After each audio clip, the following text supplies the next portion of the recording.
قبلہ آپ بریلویوں میں پیدا ہوئے ہیں، بریلویوں میں پڑے بڑے ہیں، لیکن سب سے زیادہ خائف آپ سے بریلوی نظر آتے ہیں، اس کی کیا وجہ ہو سکتی ہے؟ رہ کے پرانے بزرگ پرانے چھوڑ کے اس سے بھی کوئی پرانا ہو جائے، اگر وہ اپنے نام کا کلمہ پڑھا رہا ہے تو بزرگ کہاں سے کہ اکثریت بریلویوں کی ہے اور وفاقی وزیر مذہبی امور جو ہے وہ اہل حدیث کا ہو؟ کیوں؟ اعوذ باللہ من الشیطان الرجیم، بسم اللہ الرحمن الرحیم۔ جی ناظرین، آج ہم ایک ایسی شخصیت کے ساتھ موجود ہیں جو عالم اسلام کے اندر اس وقت بہت مشہور و معروف ہیں اور تبلیغ کے حوالے سے ان کا کام سب سے اوپر جا رہا ہے۔ میری مراد جناب انجینئر محمد علی مرزا صاحب ہیں۔ السلام علیکم۔ جی وعلیکم السلام ورحمۃ اللہ وبرکاتہ۔ الحمدللہ علی کل حال۔ اچھا قبلہ آپ بریلویوں میں پیدا ہوئے ہیں، بریلویوں میں پڑے بڑے ہیں، تو آپ حسام الحرمین کے اندر دیوبندیوں کا بھی رد کرتے ہیں اشرف علی رسول اللہ والی بات پہ، اور باقی تمام فرقوں کو بھی آپ نیزے کی نوک پہ لیتے ہیں، لیکن سب سے زیادہ خائف آپ سے بریلوی نظر آتے ہیں، اس کی کیا وجہ ہو سکتی ہے؟ اس کی وجہ یہ ہے کہ چونکہ میرا بلٹ اپ سارا بریلویت میں ہوا ہے اور انہیں پتہ ہے کہ یہ ہمارا رازدار بھی ہے اور ہماری پوری مینٹیلٹی کو سمجھتا ہے، ہم نے کن کن معاملات میں اپنی عوام کو دھوکہ دیا ہے اور نبی الاسلام کی محبت کی آڑ میں ہم نے انہیں گمراہ کیا ہے، تو یہ اسی ٹول کو یوز کرے گا اور ہماری عوام کو صحیح بات بتائے گا، اور پھر عوام سنے گی اس لیے کہ وہ کہیں گے کہ بھئی بریلویت اس سے زیادہ کون جانتا تھا۔ اگر یہ بات کر رہا ہے کہ بریلویت کا یہ موقف غلط ہے ان کے اپنے قرآن کے ترجمے اور احادیث کی ترجمے کی روشنی میں، تو اس وجہ سے وہ سمجھتے ہیں۔ ویسے میں آپ کو بتاؤں، بریلوی چونکہ تعداد میں زیادہ ہے نا، اس لیے آپ کو ان کی مخالفت زیادہ نظر آ رہی ہے، ان کے علماء زیادہ ہیں، ورنہ حصہ صاحب نے ڈالا ہوا ہے۔ اہل حدیث کے سارے فرقے کے حصے کا کام دو بھائیوں نے کر دیا ہوا ہے، تو وہ آپ ان کی تقریریں دیکھیں تو آپ کو لگے گا سب سے زیادہ ان کو تکلیف ہے، ساروں کو یہ تکلیف ہے۔ لیکن علی بھائی، اس کی ایک وجہ ہمیں یہ بھی نظر آتی ہے کہ آپ جب دوسرے فرقوں کو کرتے ہیں تو وہ ان کے حاضر پریزنٹ علماء ہوتے ہیں، لیکن جب بریلویوں پہ بات آتی ہے تو ان کے پرانے سارے بابے بزرگ آ جاتے ہیں، دیوبندی بھی بریلوی بھی، ان کے پرانے بابے بزرگ آ جاتے ہیں۔ کن کے پرانے بابا بزرگوں کا میں ذکر نہیں کرتا، وہ ذرا بتائیں آپ۔ نہیں، وہ زیادہ تر باتیں ان کی آتی ہیں کہ یہ اشرف علی رسول اللہ، تو جنہوں نے کام ڈالا ہے انہی کا ہی آئے گا نا جی۔ اگر اہل حدیثوں کے بزرگوں نے اپنے ناموں کا کلمہ پڑھایا تو آپ مجھے حوالہ دیں، میں پیش کر دوں گا۔ جنہوں نے کیا ہے انہی کا ہی میں نے ذکر کرنا ہے نا۔ رہ کے پرانے بزرگ پرانے چھوڑ کے اس سے بھی کوئی پرانا ہو جائے، اگر وہ اپنے نام کا کلمہ پڑھا رہا ہے تو بزرگ کہاں سے؟ اللہ نہ کرے آپ ایسے بندے کو بزرگ مانیں گے جو اپنے نام کا کلمہ پڑھائے، تو میں تو ان کو بزرگ ہی نہیں مانتا۔ بالکل ایسے ہی ہے۔ اچھا علی بھائی، تاریخ کو کچھ لوگ پڑھنا چاہتے ہیں، پسند بھی کرتے ہیں، تاریخ پڑھنی بھی چاہیے، تو آپ کون سی تاریخ سجیسٹ کریں گے کہ یہ تاریخ کون سی؟ پاکستان کی؟ نہیں، تاریخ اسلام ہے، تاریخ تاریخ یا تاریخ ابن؟ نہیں، دیکھیں یہ جو تاریخ کی جتنی کتابیں ہیں نا، ان میں زیادہ تر تو جھوٹ لکھا ہوا ہے، بے سند واقعات ہیں۔ میں آپ کو کیسے، ہاں آپ نے اوور آل ایک بلو پرنٹ حاصل کرنا ہے نا، ایک جلد کے اندر آپ کو اوور آل آئیڈیا ہو جائے، جھوٹ سچ اس میں بھی مکس ہے لیکن اوور آل ایک آئیڈیا ہو جائے، تو ایک ہی جلد میں تاریخ الخلفاء ہے جلال الدین سیوطی کی، پہلے 900 سال کی جو اسلامک ہسٹری اس کے اندر ہے، وہ 911 ہجری میں۔ لیکن جب ہم تاریخ الخلفاء پڑھتے ہیں تو جلال الدین سیوطی ایک ہی صفحے پر خلفاء کی تعریفیں لکھ رہے ہوتے ہیں، دوسرے صفحے کے اوپر بھی وہ بتا رہے ہوتے ہیں کہ یہ ایسے بھی تھے، تو یہ کھلا تضاد لگتا ہے کہ مطلب ابو العباس صفحہ ہے، اس کے بارے میں وہ بتا رہے ہیں کہ یہ بڑا ظالم تھا، ایسے تھا، پھر کہتے ہیں کہ بڑا سخی بھی تھا، پھر منصور دوانی کی کو بتاتے ہیں کہ وہ لوگوں پہ رحم کرنے والا تھا لیکن بڑا کنجوس تھا۔ جی ایسا ہوتا بھی ہے۔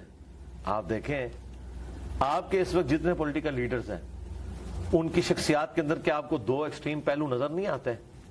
نظر آتے ہیں؟ آتے ہیں بالکل۔ ہاں، تو یہ ہو سکتا ہے کہ کسی شخص میں بیک وقت دو مختلف چیزیں پائی جاتی ہوں، کہیں ایک جگہ وہ آپ کو اس طریقے سے نظر آ رہا ہو، دوسری جگہ دوسرے طریقے سے نظر آ رہا ہو۔ یہ اسلام کی اس حوالے سے بڑی بدقسمتی لگتی ہے کہ حکمرانوں کے حوالے سے کہ 30 سال بعد ہی بنو امیہ کا آ جانا، اور اس کے بعد امیر شام، پھر یزید، اور اس کے بعد مروان بن الحکم، اور اس کے بچے عبد الملک بن مروان، ولید بن عبد الملک، سلیمان بن عبد الملک، اور ان کے اختلافات اور مسلمانوں کو نقصان، یہ تو اسلام کی بدقسمتی نہیں ہے، مسلمانوں کی بدقسمتی ہے۔ اسلام کو تو کوئی فرق نہیں پڑتا، اسلام کو کسی کے آنے جانے سے کوئی فرق۔ لیکن علی بھائی، آپ کہتے ہیں کہ شروع کے دوار میں اسلام کو بہت زیادہ فائدے ہوئے، پہلے رسول اللہ نے جو 12 خلیفہ کے بارے میں بتایا کہ 12 خلیفہ ہوں گے میرے بعد اور ان کے دور میں اسلام ترقی کرے گا، مسلمانوں کو فائدہ ہوا، اور اسلام کی ترقی اس حوالے سے تو ہوئی کہ ایک امپائر پھیل گئی، باقی وہ جو ایک اسلامک ویلیوز تھی ان کے اندر نقصان ہوا، لیکن بہرحال پھر بھی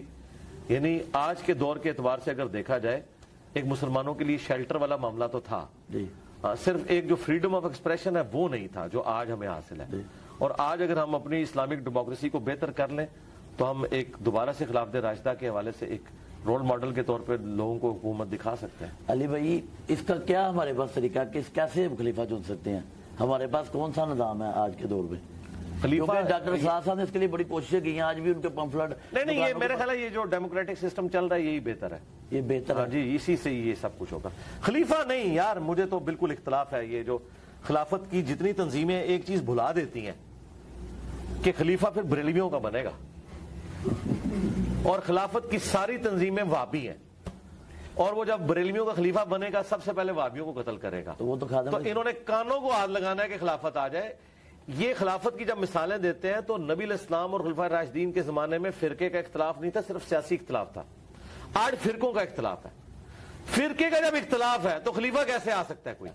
یہ کہانی کروا رہے ہیں، اس طرح خلافت کبھی بھی نہیں آنی، یہ کنٹریز بن چکے ہیں، یہ اسی طریقے سے معاملات آگے چلے۔ علی بھائی ناقصین مارکین قاصدین کے بارے میں رسول اللہ نے پہلے ہی فرما دیا تھا کہ یہ حضرت علی علیہ السلام کے ساتھ جنگیں کریں گے، اور انہوں نے جنگیں کی ہیں، تو ان کا سٹیٹس آپ کیا دیکھتے ہیں؟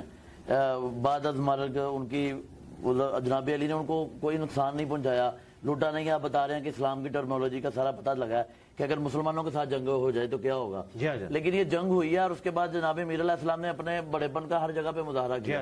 ہمیں نظر آتا صفین کے اندر امیر شام نے پانی کے اوپر بندش کر دی تھی، اور جناب امیر المومنین نے جب پانی کو چھڑوایا تو کہا کہ یہ سارے پیئیں گے، پانی اللہ کی ایک نعمت ہے اور اس کے اوپر سب کا حق ہے۔ اب جب ان کو دیکھتے ہیں تو دوسری طرف وہ جو ان کے ہاتھ سے مارے گئے، جب حضرت ہمارے یاسر کی حدیث بھی ہم دیکھتے ہیں فیہ باغیہ والی، تو وہ بھی صادق آتی ہے، لیکن انہوں نے بعد میں یہ بھی ثابت کرنے کی کوشش کی کہ حضرت ہمارے یاسر جو ہیں وہ تو کنڈکٹ ہے نا، ہمارا کام یہ ہے کہ ہم نے اپنے کنڈکٹ کو بہتر کرنا ہے، بس ہمیں سے کوئی غرض نہیں کہ ہمارے مخالفین کیا کرتے ہیں۔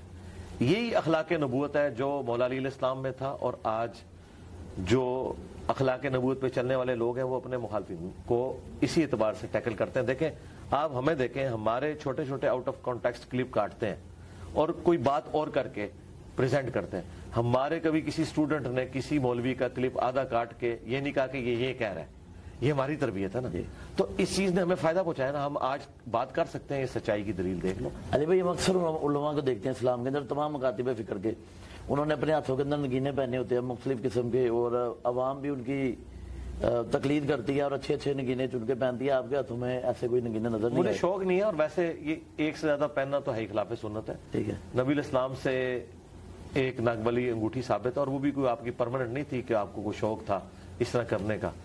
ان لوگوں کی آپ گھڑیاں بھی دیکھیں کتنی مہنگی مہنگی انہوں نے واچز پہنی ہوتی ہیں، وہ ان کا ایک مزاج ہے۔ لیکن علی بھائی آپ کو ہر سنت کے اوپر عمل کرتا پایا ہے، آپ نے نماز بھی نہیں، میں نے سنت پہ عمل کیا ہے الحمدللہ، اپنی ینگ ایج میں کر لیا ہے۔ ہاں یہ تو اسی طریقے سے کہ میں ہر مسلمان سے یہ کہوں کہ تم نے پگڑی ضرور جمعے والے دن باندھنی ہے، تو ٹھیک ہے ایک دو دفعہ باندھ دی ٹھیک ہے، اب میں اس کا پینا ڈال کے بیٹھ جاؤں کہ باندھو باندھو باندھو، تو یہ بھی کسی زمانے میں پہنی تھی، تو بس ٹھیک ہے سنت پہ عمل کرو۔ علی بھائی لاسٹ کوشچن آپ سے ریلیٹڈ ہے کہ وزارت آپ کو پچھلے دنوں میں آفر ہوئی، اس کی بڑا چرچا بھی ہوا، سب کو پتہ چلا کہ علی بھائی تو یہ وزارت اگر آپ لے لیتے عوام کے وسیع تر مفاد میں، تو وزارت مذہبی امور اگر آپ وسیع تر مفاد میں لے لیتے تو عوام کا فائدہ ہی ہوتا تھا۔ وسیع تر مفاد میں ہی تو نہیں لیے عوام کے۔ علی بھائی کیا اس کا مطلب یہ نہیں ہم سمجھ سکتے کہ وزیر کسی کو بنایا تھا لیکن پاور کوئی اور ہوتی ہے؟ شاید آپ نے اس وجہ سے نہیں لی۔ نہیں یہ وجہ نہیں ہے، میں سمجھتا ہوں اس سے جھگڑا ہوگا۔ یہ اسی طریقے سے جس طرح میں ان کو سمجھاتا ہوں نا کہ آپ خلافت کا نظام لے کے آئیں گے نا حکمرانی کا، تو بریلوی آ کے آپ کے اوپر حاکم بن جائیں گے اور کے پی میں دیوبندی بن جائیں گے۔ میں یہ چاہتا نہیں ہوں کہ اکثریت بریلویوں کی ہے اور وفاقی وزیر مذہبی امور جو ہے وہ اہل حدیث کا ہو۔ کیوں؟ میں کہوں گا بریلویوں کا ہونا چاہیے جس کی اکثریت ہے، باقی لوگ رائے عامہ ہموار کریں۔ اسی لیے رویت ہلال کمیٹی کا چیئرمین بھی 20 سالوں نے بریلویوں کا رکھا ہے نا، اسی اب دیوبند کو بنایا ہے، وہ بھی کچھ عرصے بعد دوبارہ بریلوی آ جائے گا۔ اس سے جھگڑے زیادہ بڑھتے ہیں، فائدہ کوئی نہیں ہوتا۔ جی علی بھائی بہت شکریہ، جزاک اللہ۔ جی ناظرین ہمارے ساتھ موجود تھے انجینئر محمد علی مرزا، امید کرتے ہیں کہ آپ کی علم میں اضافہ ہوگا، بہت شکریہ۔